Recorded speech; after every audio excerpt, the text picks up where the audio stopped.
Hey guys, how are you guys doing? Just want to do a little video on an issue that I had on my car a couple of days ago.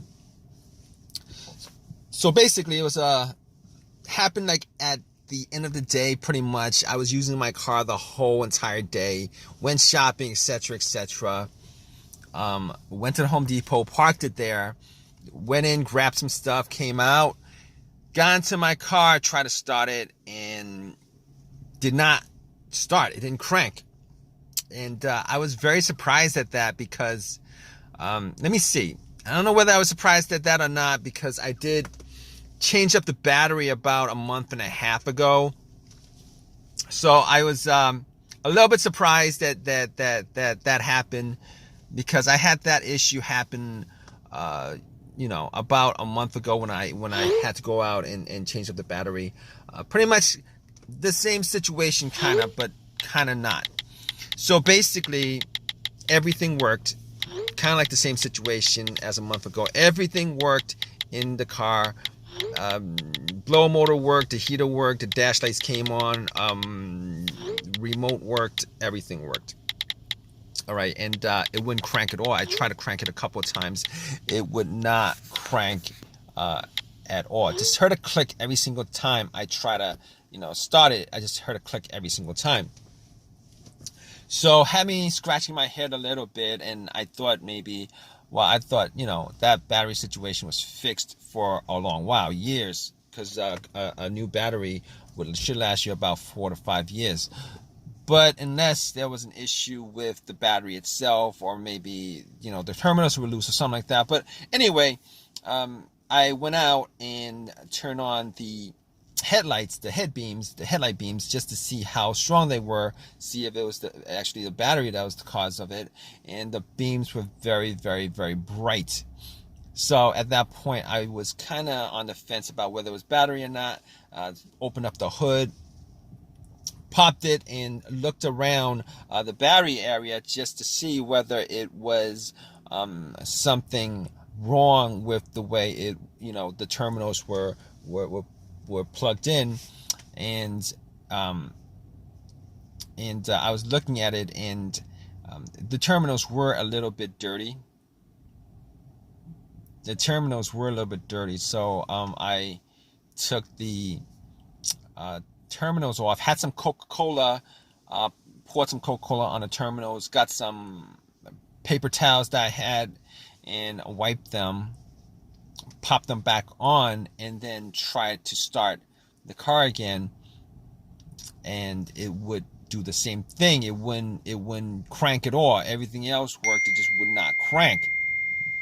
So at that point, I went back out, rechecked the terminals, made sure they were tight, and they were tight enough. I mean, I was able to wiggle them loose and stuff, but they were tight enough. All right, they were tight enough. So I didn't think that it was the terminal that was the issue, because they were clean enough also. And at that point, I was like, maybe I should look at the negative terminal just to see whether the ground was connected to the frame of the car, whether there was any kind of rust or any kind of corrosion there. So I checked it out, and everything was clean. And that negative wire is the ground wire to any vehicle. So I was like, okay, all right. Let me see. The battery is good. Terminals are good. And at that point, I was like, okay, I'm gonna take out my power pack that I bought from Walmart when I got the battery, just in case one of these situations happen again, because just to save myself some time and stuff like that. I popped it on, and I was for sure it was gonna crank up. All right, and I tried to start it, and nothing. Same thing, click, didn't do a single thing. So at that point, I was able to rule out the battery altogether, and I was able to rule out the alternator being the cause of the problem. And the reason why I was able to rule out the alternator being the cause of the issue pretty much is this. If there was an alternator issue that was causing a problem with the car not being able to charge the battery, etc., etc., just jumping it would have just jumped you know, it would have cranked over, it would have ran, etc., etc. But obviously, I'm making this video, you know, that didn't happen. So I was like, okay, that's probably not the issue at all. So I was able to rule out the alternator, the battery, the ground wires, the terminals, which for the most part, many times, those would be the main issue of something like this. So at that point, I was scratching my head over it. I was thinking, what else could it be? I mean, could it possibly be, you know, something wrong? And I did have a check engine light, and I know that check engine light was for emissions. All right. But I had an OBD2 reader, you know, one of these $19 OBD2 readers that you can get at Walmart, and I plugged it in. I'm pretty sure it wasn't anything as far as, you know, the computer was concerned, but just to make sure, I plugged it in and ran the OBD2. It ran straight through, read it. Obviously, that check engine light for emissions popped up, but nothing else popped up. So at that point, I was able to rule out a bunch of other things. The computer itself, I was able to rule out, since it actually read the whole entire ECU, the car's computer. It was able to read that, so I could just rule that out. I was able to rule out anything else that may have a sensor that would cause it, but I'm pretty sure with a no start, no crank situation, it really doesn't have that much to do with sensors, as far as the mass airflow sensor, the throttle position sensor, crankshaft, all of that stuff, because normally those things going out, it would actually create a situation where you could crank up your car, but you just wouldn't be able to start it. So anyway, at that point, I was left with a couple of things. I was left with a couple of things that I could try to figure out whether, you know, whether I could fix it or not. And a couple of those things would be the fuses and the relays. Now, I opened up the fuse box and, you know, checked out the fuses just to make sure that there weren't any kind of brownish tint to any of the fuses, just to give an indication that that fuse was blown. Just this, I wasn't able to smell anything that was burned, though. So basically, I knew that it wasn't, you know, that, and I couldn't pick it up. I didn't have a fuse tester with me, so I couldn't pick it up if any of the fuses had issues. But from eyesight alone, I could tell that none of them were probably the problem. But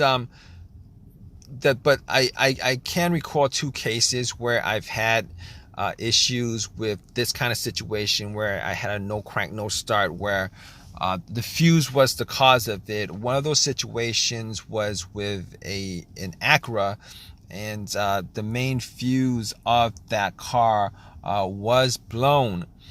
The main fuse of that vehicle was blown, and it pretty much caused an absolute power outage throughout the whole entire car.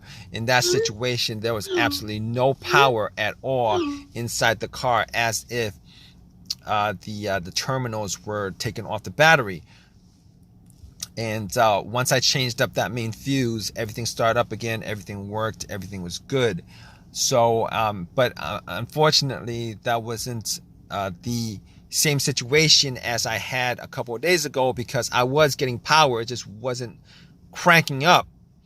And the other situation with a fuse I had was with another vehicle that I had, and that situation was with the car, not the car cranking but not starting, and that situation was a result of a fuse to the fuel pump, or to the ECU, the car's computer. And once I swapped those out, it had no problem starting. But since it's not cranking at all, I could rule that out. I could rule those two scenarios out as far as the fuses causing this particular situation.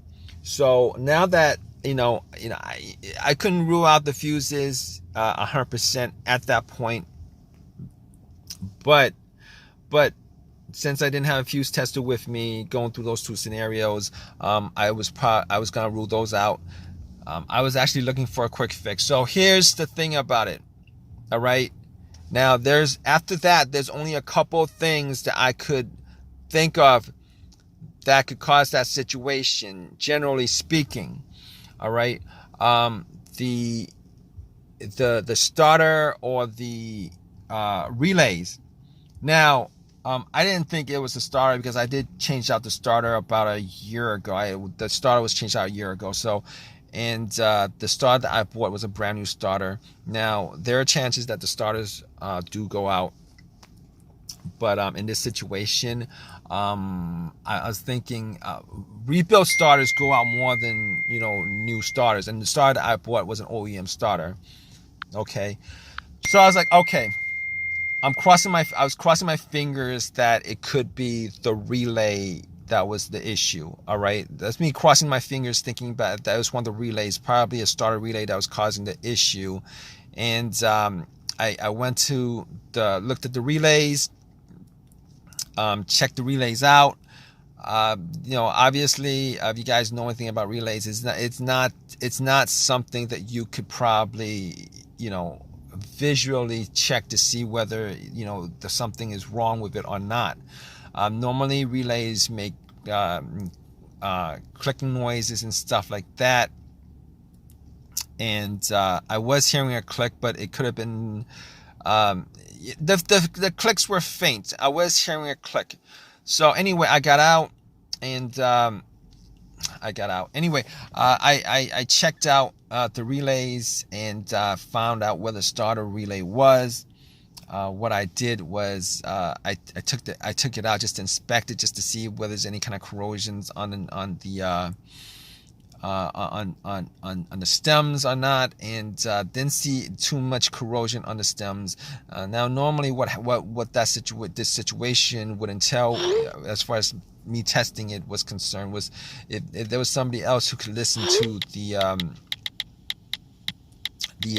relay clicking when I'm in the car and stuff like that, I could be able to tell 100%, probably not 100%, but whether that was the issue or not. But what I did was, instead of doing that, I checked for another relay that had the same, I checked for a relay that was similar, an identical relay in the box.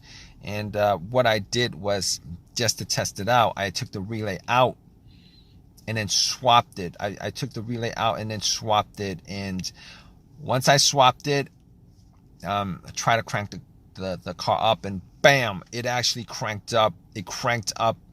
It started. So at that point, I knew that it was a malfunctioning relay. Now, so I was able to drive it to AutoZone, bought another relay, popped it in. It works. It's been working since. So it was the starter relay that was the problem. Just want to tell you guys that I did hear the click. I think the relay was malfunctioning. It was working. The relay was working, but it was malfunctioning. I think that was the main problem with the relay itself. The main problem with that issue was that it was working, but it was malfunctioning. Now, I didn't really care enough to do that test, but I did hear the click. And normally when you hear the click, it means that the relay is working, which kind of caught me off guard. But it was working, but I think it was malfunctioning. That's why it wasn't